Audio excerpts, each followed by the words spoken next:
Well, convicted killer Scott Peterson filed a new appeal in his 2004 murder conviction and claims there's evidence proving he's innocent. He's accused of killing his wife Lacey and their unborn son Christmas Eve back in 2002. Reporter Laura Engel has more on the appeal and the photo of Peterson on a video call with his family. Fox has obtained this exclusive photo of Scott Peterson with his family taken during a video call from San Quentin State Prison last year. Peterson is actually sitting in a concrete cell in this photo. That's a virtual backdrop behind him showing a simulated window and trees. It is the first time we have seen Scott Peterson behind bars outside of his multiple mugshots after his arrest in 2003. It's been 20 years since his wife Lacey, who was 8 months pregnant, vanished from their Modesto home on Christmas Eve. Peterson was found guilty of the murders and received the death penalty, which was overturned in 2020. Now he's in prison without the possibility of parole. On April 19th, he filed a new petition in a California appellate court seeking his release.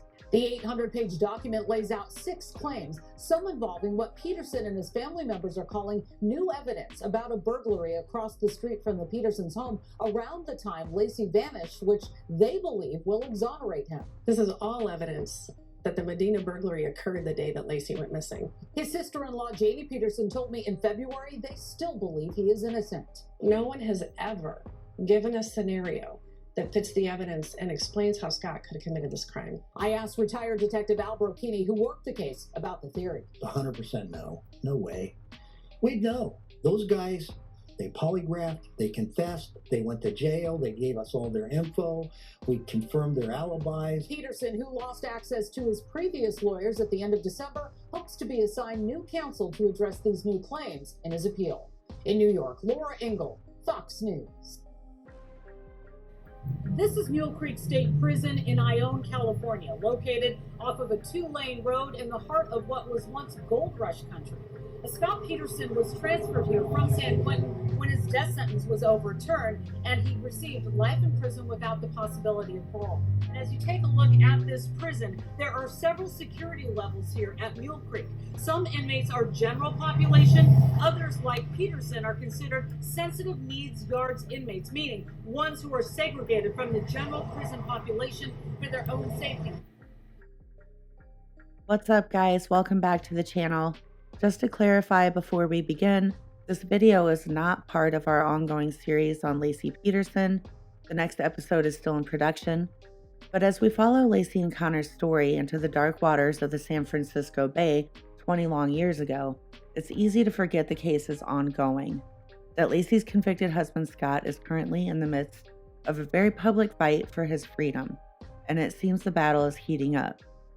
News broke yesterday concerning his most recent bid for release, including a scathing response from the state to the shocking new evidence put forth by his defense in April.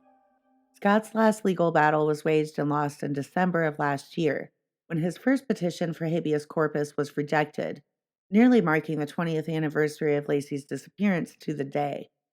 But his legal team filed a second petition in April, revealing the shocking discovery of multiple new witnesses who claimed to know the identity of Lacey's actual killer. Yesterday, the 2nd of August, 2023, the California Attorney General's office released a biting 151-page response to Scott's newest claims. First of all, very briefly, what exactly is a writ of habeas corpus? It's a constitutional right, or Latin phrase. Literally translated, it loosely means, show me the body, or that you have the body. In this case, the body refers to the prisoner, and the general sentiment of the appeal provides the inmate the right to appear in person, to demand proof of authority, and just cause for confinement from their custodian. Fundamentally, habeas corpus simply aims to ensure that those who are convicted and detained aren't held there indefinitely through an abuse of authority or by use of unlawful evidence. The California Attorney General's office describes Scott's most recent habeas corpus petition as a reprisal of old claims with a new gloss, mentioning his previous filings with the appellate court, including those raised under the umbrella of ineffective assistance of counsel and claims of false evidence concerning the expert testimony surrounding the determination of Connor's gestational age, both of which were ultimately denied by the California Supreme Court. But just 2 years ago, that same court handed Scott a big win when the justices not only tossed out his death sentence, but pushed his case back to the lower court to hear evidence of potential juror misconduct, which was a fiasco all of its own. However, Scott's newest petition might just be the most shocking one yet, including claims of an actual eyewitness to Lacey's abduction and murder. So, who exactly is this eyewitness, and why has it taken 20 years for the story to come out? Unfortunately, most of the useful details are redacted from Scott's petition, but there are a few things we do know, such as how his defense team learned about the confession in the first place, as well as the true killer's motive for allegedly taking Lacey's life. It turns out Scott's defense team just learned about the confession last year, after his sister-in-law Janie Peterson received a Twitter message from an unnamed woman in August. Proving Scott still holds the record for bad luck and horrible timing, the Twitter message came just 1 week after an evidentiary hearing was held to address Scott's first habeas corpus petition, based on claims of juror misconduct. That hearing was an opportunity Scott waited for years for and was lucky to obtain, but was ultimately rejected in December. Unfortunately for Scott, the Twitter message came just a bit too late for the hearing, but his sister-in-law Janie was quick to push the information on to Scott's legal team, and the details were included in his most recent habeas corpus petition filed in April. According to his most recent appeal, the woman who sent Janie the Twitter message met a man at a social event during the early part of summer last year. The man told her that he was with 2 other men as they burglarized the house across the street from Scott and Lacey on Christmas Eve. Of course, we're talking about the Medina house.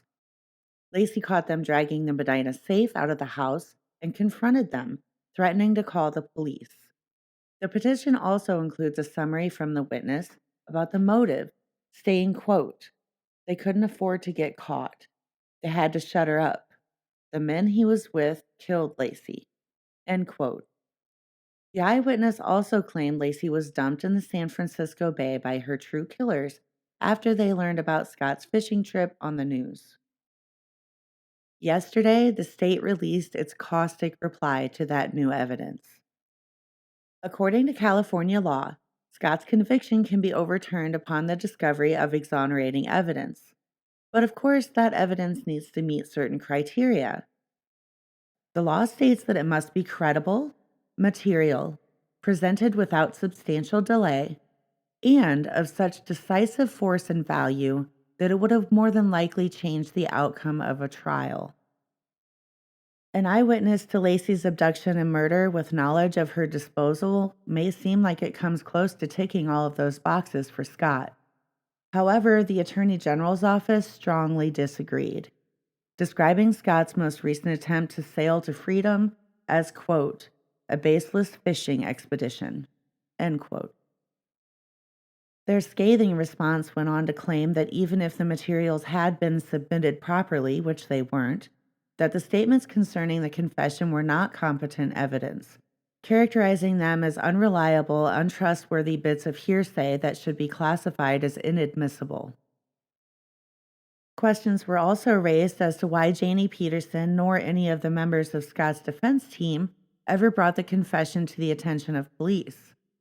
At a certain point, the text flatly accused his legal team of intentionally concealing the identity of those new witnesses, along with that of the alleged killer, noting their lack of surprise when Scott's investigator failed to locate the man who allegedly made the confession, saying, quote, "Indeed, all involved have consistently taken steps to hide the identity of these new witnesses from authorities, preventing any investigation," end quote.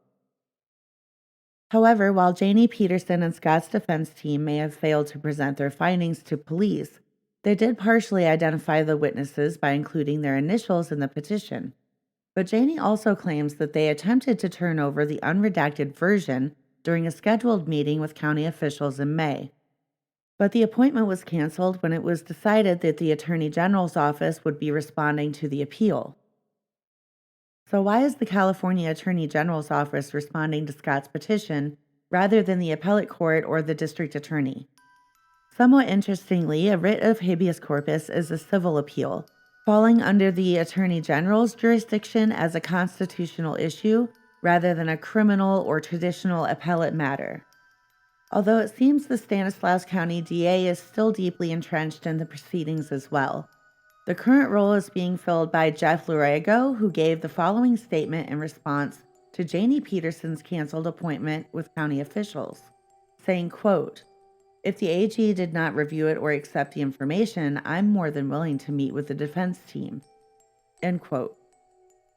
In summary, the Attorney General classified the connection between Lacey and the Medina burglary as an impossibility, citing multiple elements proven during Scott's trial 20 years ago, saying, quote, "No matter how much Peterson attempts to manipulate the timeline of Lacey's disappearance and the Medina burglary so as to make them coincide, the evidence adduced at trial does not support it." End quote. The Attorney General's office filed their response on the 28th of July, giving Scott's defense team 60 days to submit a rebuttal to the court. We'll keep you posted as the case develops, and in the meantime, subscribe and hit the bell so you don't miss our next episode.